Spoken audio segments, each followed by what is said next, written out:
Emeli encore ça va sur boulot te. Akoya na boulot. Ah. Oh. Emeli a yebi bien na dynastie. Mingongo. Akoya. Anga ya affaire. Ba génération mon affaire te comparer ba onde. Na boulot de Mingongo akoya.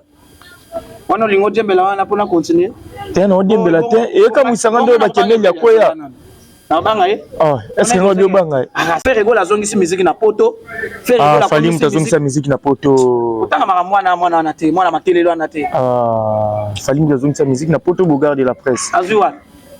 Et mutazongisa na ba arena utobeta. Image zawa. Biloko ne mona na kate wana preuve zawa. Ah. To sala kota bandala bien betela nga bandala makelele. Preuve za te we la kise ke. Comme ça rendre bi Kemeli. C'est mon moko ta Emeli à part ya dynastie ne yoka. OK. Je comprends. Mais banze mon moko wa sala miko balade. Ba yebi d'abord Emeli ba yebi te na kini. En génération à Kimelo yo. Ba yebi te. OK. On comprend. Ça ya faire. Donc, asala ba coupe na ye. Mutuna ba coupe na ye. Voilà, vous êtes nombreux, mesdames et messieurs, partout dans le monde à travers nos chaînes partenaires. Merci de la confiance pour faire ça.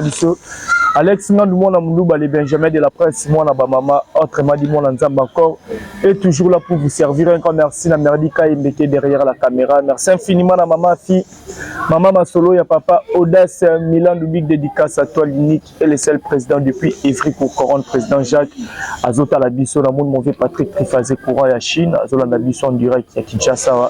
Merci infiniment à la boutique Dame Bijou Mola, ton Kanda Kanda AD, c'est grâce à vous, pour référence ex Lambert de Paris. Encore merci à l'agence de construction Betsalel All Building, c'est là je vois le directeur architecte Innocent Mouchi, Motomoko bien, merci à toi les DG Lambik, Otalabiso depuis quelque part, sans oublier président Gradi Kianda Mobutu, des bandales d'attaque, vous comprenez bon, Tozana, Bogar de la presse, Moukwa Tombolo, Mbanga na Mbanga.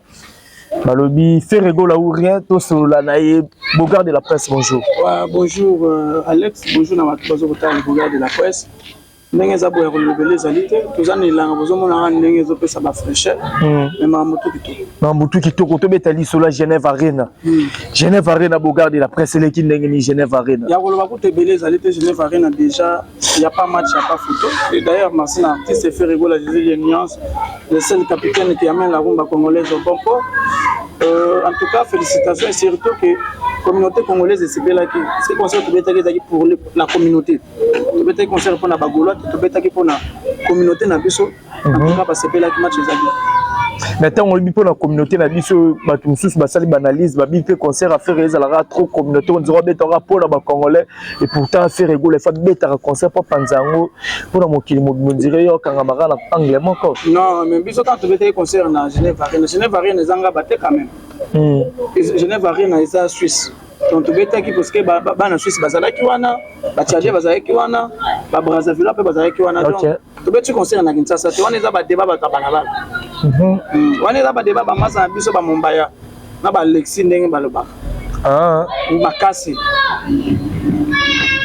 Papa, la musique elle-même a été toujours internationale. La musique est un moment international à Osaranati.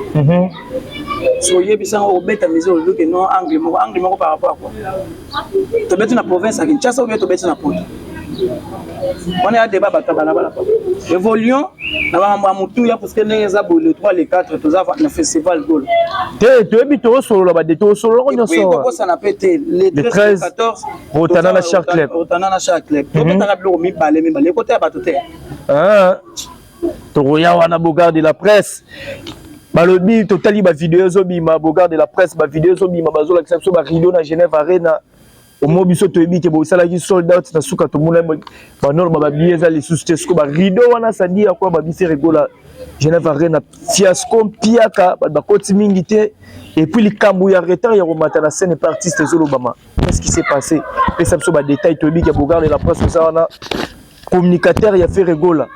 Et ça biso ba détail. Ya liboso eza lokota. Ngana ko vanda te parce que ngana na Genève Arena te. Na betolo lisolo. Ceux qui ont babetolo le solo trouvé normal. Mais ceux qui ont zaki se déplace, on en a connu. Parce que tu vas beta le solo, tu salis bien quand le bazar na Kenya. OK. Balemba avant ceux qui na tinel mongo boye na couloir, ceux qui badiako, ceux qui nini, abani ko le ba faire salim bien. Yo kenda kuna.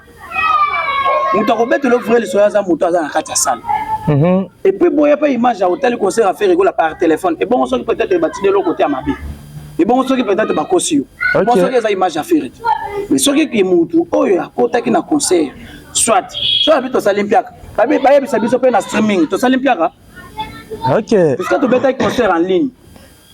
Bah tu peux pas foutre que bazo la concert on a $5 et moyennant quelque chose. Babi ça biso siko na ligne peut aux Olympiques. Parce que ba baza makasa ko ba mpiak. Ba ngende pe babi ça biso soki na ligne aux Olympiques mpiak. Streaming on a pe bazo content hôtel.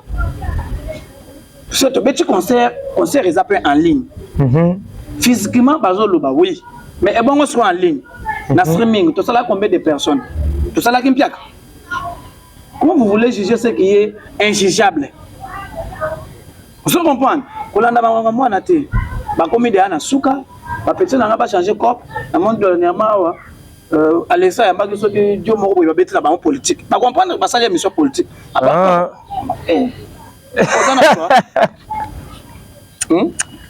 comment ça ba mission politique? OK. Namona Mumbai lobi ote kocha RDC là ba foutre pendant 6 mois. Est-ce que maramba musique et ko maramba bal? On sentir déjà que ba perte de vitesse quelque part na point mon robot. La musique accompagne un peu marabo belé, accompagne ba événement politique, accompagne football, non plus normal pas sur la musique aux musiciens. C'est ça bon. Laissez politique aux politiciens, musique aux musiciens. OK. C'est comme ça. C'est le ko ta bon ndene. Donc elingo bake batwana si bakoye na bango bazoluka sika nini babima na mai me bakolika te konzeli ati so do beta na tenya ba beta OK bana esi ko beta te bana calendrier te kisi njoka bana na yebisa yela ngai mutakala na ye na règle aya na bona yebisa o njoka olobito cha date yela nga pe date ya règle na yo tilelo akundama yoka susa sa ba vidéo oza ko sala zozo ba caleçon asima boye zozo ba t-shirt azokata nya na bete kaka avanda pepele akipaso makambo ya musique te mutu na mutu akomosala copie na ye donc amokende obeta ne matolo a remplacer ba yorobo kuna na ba otano tele okende obeta matolo yo sentir déjà que bana bango susu na masolo te ba vidéo na bango papa le loyo F ya liboso zo sala fierté fait le reste Fabregas. OK. Un casino de Paris. Un nationalité de Paris. Point barre. Na moment bat gérer musique bangwana. Mais regarde la presse le bibongo après ka barene a fait rigola. Tolandi banalise ningezo salema. Tolandi ne connaissance Vincent Chilouza lobi à comprendre le moko à sali différence il y a concert il y a réunion soit entre ya Fali pour pas mais a fait rigola. Alors le fait rigola il doit beaucoup travailler à comprendre que fait rigola na mabela zozangisa na musique nae tout sur les plans scéniques nae fait rigola na mabela il faut ayekola habiter sur que le bani ça fait ça que tu ya na ba d'ailleurs que ça peut ça ta infante papa après ça tomber pas pondela bango ya pas gouvernement avec kambala ko fa ça contribuer te yo mona liste ana non biso bato tokenda kunda ya on live dans moyen atiki chiko to kunda ya ye mo vesa salama donc yo yenda za ebela ko sala parce na âge na ye wana même ba chroniqueur ya Nigeria ba kunda ba famille na bango yenda za na makambo ebela ko sala ya mo ba blo na linga ko lega so ba tebe papa ma parce que bango mo ba yebi ke na yebi bango bien. Mais je vais choquer leur carrière. Choquer nos caca. So mutu bongo, on va critiquer. Yo moko za mambo ebele. Ya kosala. Kotika ba fantir. Faire rigola ndinga za wana mutu a chapeauté. Pour toutes les façons soko fingi faire to finga na. Ah bon? Soko fingi faire to finga. Finga mo. Faire yemo mutu atikali na terrain yemo. Et en etin mbumba yemo. Ya on était na nzete donc tu as obligé to ba mama banga critique to on dit mais ko finga wana ndete OK na mama wa mutu ana succès a fait OK to ba manate le padre nan. Voilà, regarde la presse fait rigola bientôt retourne à Kinshasa. Tout le monde déjà date c'est Kinshasa 2013, la Rotana les 14, la Char Club et puis les 2 les 3 na les 4 na Tata Raphaël. Ma quel est le bimiming après pour annoncer d'être Tata Raphaël pour que mon a fallu pour partir qui déjà double concert des dates n'est pas dans stade des Martyrs bah tu belé bah bifé régola toujours à zola n'a fallu pour pas le roi qui fallait pour partir des dates dans stade des Martyrs il pas yo gembe la partir des dates na tata Raphaël yango timo makele n'était Bogard de la presse tant yo comme ba guerre wana ba makele le wana so to lo bani et le belanga rien pour ce concert né aux ba stade des Martyrs wana et que dès qu'on a ni le terrain nango ezani et tout le monde a ça là ba doit bisaté ba maman na ba hôpital né à ça la parce que il y a fait rigoler ya tata Raphaël et ça festival bana académie de beaux-arts ba ko teka ba art Charlie Ponsa la salibanzi na yo na ba linga yesu ça art libanzi ça art ba to ba desina kabaya ce concert ya ko beta wana na stade des Martyrs et ko aider Congo na nini intérêt ya jeunesse eza wapi ba ko anila ngo déjà mais eza na tina mokote c'est les ambris ko la beta concert o wapi o sentir que ba madik système ba oya eza festival ba ke black ba oya batebele bakoya ba HR bakoya abokomi sula ba Québec te mona ba koto ya en fait ça festival Québec a jeune frère ya faire a petit affaire alinga ya koteka art na ye na festival ya faire rigola na sa tata Raphaël babeza OK na place ko ba kongolais bakenda mbango ndenge bakenda kuna na festival ya ba femo ya ba madi system miko ba ya faire mais vous voyez faire parce qu'il y a faire écouter la banque pena marché. OK. Donc concert y a faire rigola ça fait partie de la vision chef de l'État. Ah bon? Oui, il y a un intérêt. Pas l'académie des beaux-arts ba koya ba teke ba art na bango et bon ya yesko ça de matière. Intérêt na oyani. C'est quoi leur intérêt? Ba ba ya ko fa sous ba ni lango déjà. Ministre Mutambalo ba ke oyemi na concert na petit on va t'arrêter. Constant. Mais on toti les instruments musique. Mais papa, il y a le bagi papa bakani.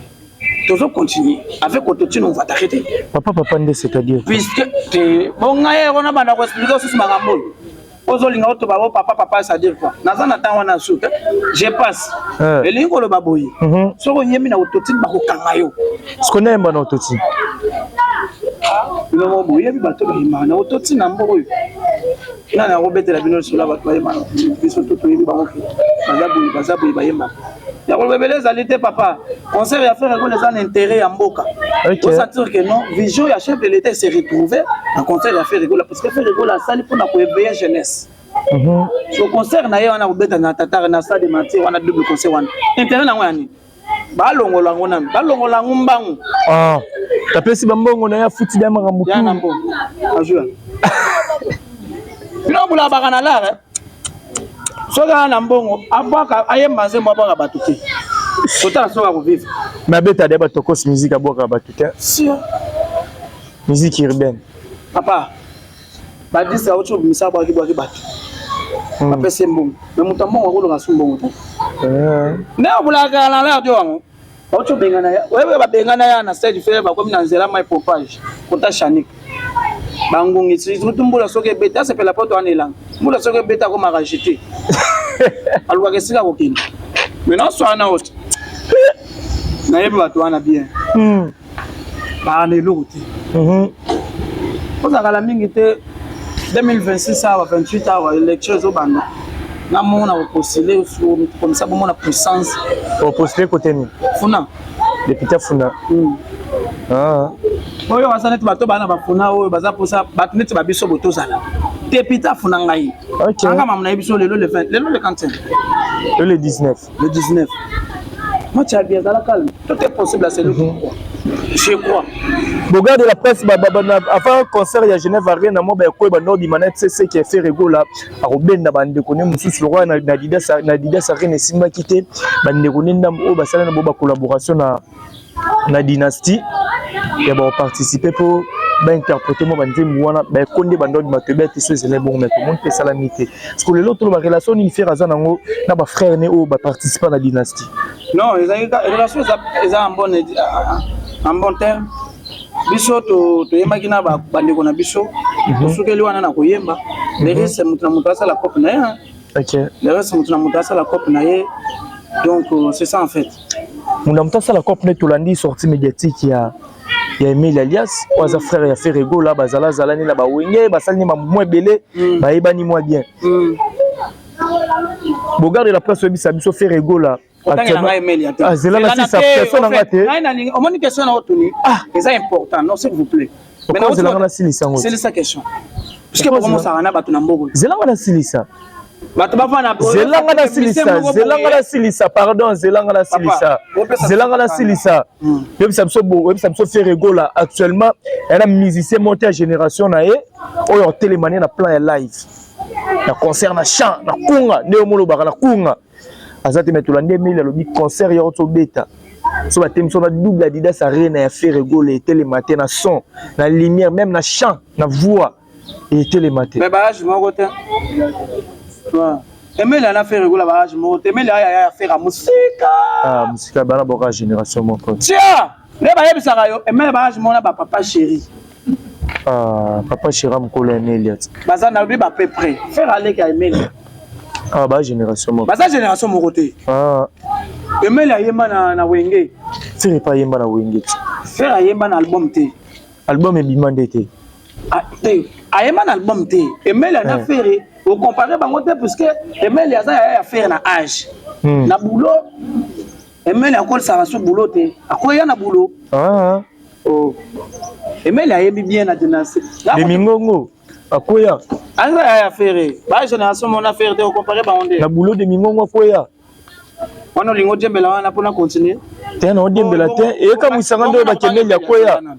Na banga e? Ah, est-ce que on dit banga? Aras.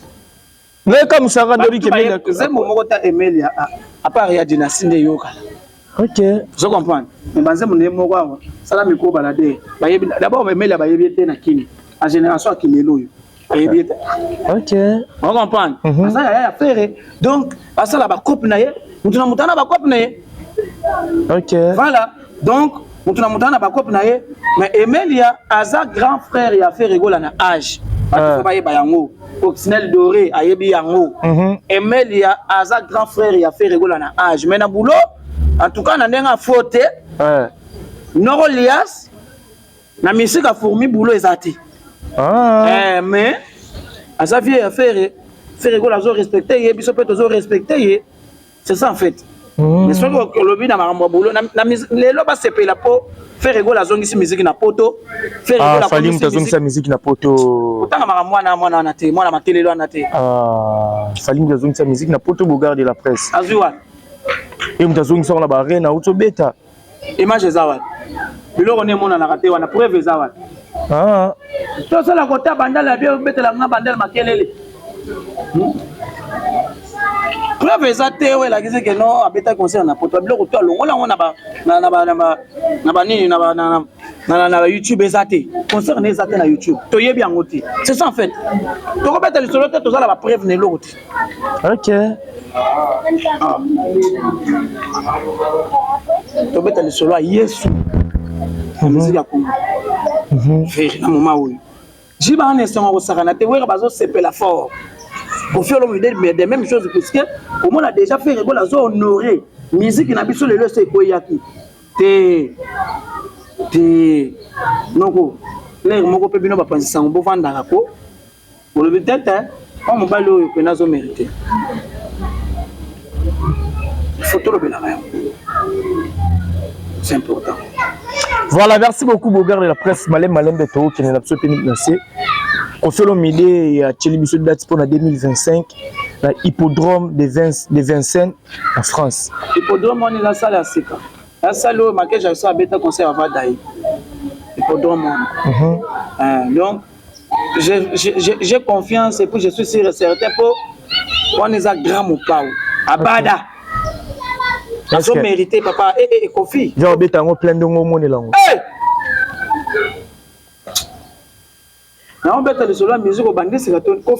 Et par rapport à papa Chira le bec et bah âge bah comme nous va forcer sous terre ou le bête bah ça la macasse na papa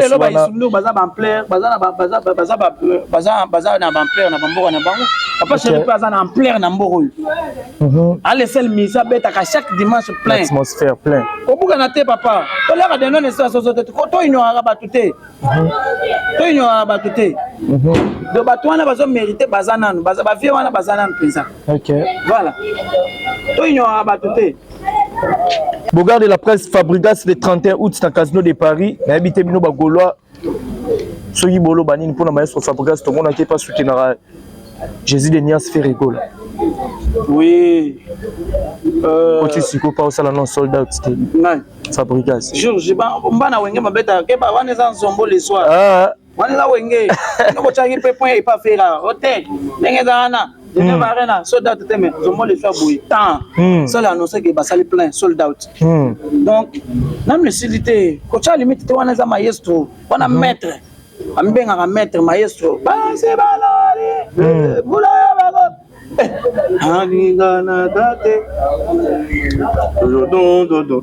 Papa, bazaba na wenge ba pire petit affaire. Ça la fierté. Tu vas côté baron ça. Félicitations na ba. Voilà, merci beaucoup Bogard de la presse, Badwatalio Boto retenir nini pour la minute sur le roi baby qui fait rigoler zozo nga mitema ba congolais pe belé comme c'est la retour à faire ba ki no ya ba mission na aéroport on a peut-être sur ba programme déjà calé on peut s'absolument kabona déjà. Ouais, programme eza calé té programme eza que non ndenge za botozo bongisama déjà. Auto ya bango ba ya boy mais ya liboso to kutana festival parfait. On va peser na Belgique na Bruxelles on a déjà to kutana wana pour savourer la bonne musique et faire rigoler na kati ya festival mais toujours zela eza affaire administrative toujours zela to bongisa ndeni pour binona ba passer mon biso tout que no ya ba mission ba uti ko défendre Congo on a aéroport international d'Indil mais na yango toujours le kaka ndeni to bongisa masolo yango bon retenir que non rendez-vous le 13 le 14 awa na kati ya Châtelet vieille puis na rotana hôtel to kutana wana et vous allez vraiment bien et vous ça na festival na août les 3 les 4 août na stade Tata Raphaël stade Camagnola de 20 mais to kutana wana pour savourer la bonne musique de l'artiste to bundande na musique ki to bundana kindoki to bundana to bomana te nana na posande ucheli baya balambeli ya. OK. Lambeli oyo fofo ebimi etebi. O lambela libaya muninga. Yo bulana tibiloko mabia mais bimi mabe. Dans libaya muninga ne belisi biloko bien. Donc santé ke biko ke na bango to tira bango tante. Ata o tshina Golgotha to Holanda yo. OK. To banda Holanda bino sikoyo. OK. Et comme bongo pensa. Ça peut comparer. Donc là pour ça comparaison. C'est ça en fait. Donc vous en a bino calme na yesu ko. Voilà ba dédicace. Après simbo tatona ba tutu balingaka ngai. Projet mo futa London. Tutungo ya komanda ko sokikela. Après simbo tatona yemoko savane mwati. Voilà, merci beaucoup Bogard de la presse, Nato Perception, merci à tous vos auditeurs, la biso, merci. La Merdika et Mbekete derrière la caméra, merci à toi aussi, mon frère Dielo Mata. Pour l'assistance, un grand merci à président Jacques Despris et Frico Coron, à la biso, merci infiniment à la boutique Dame Bijou Molato, la Kanda Kanda AD, référence ex-Lambert de Paris, sur Kassavoubou. Mon Megatop na Inza A63, c'est Kassavoubou toujours, Megatop sous Nanyangwe, 197 référence arrêt major. Un grand merci à toi Solange Bouete Tangasol, à la biso depuis quelque part, na mon papa Denis Bouete Tangasol. Solange Bouete. Sans oublier Patrick Chivundu, maître 540. Solange Bouete Tangasol. Ma papa Bouete. Solange yango. Sans moi. Dans ça, tout le monde à la biso, l'honorable Roland Kiki Kikunda, l'honorable Roland Kiki Kikunda, à la biso, sans oublier Gino Kamboko, mais c'est l'assistant. Vous êtes Alex, on se retrouve à la prochaine numéro. Ciao.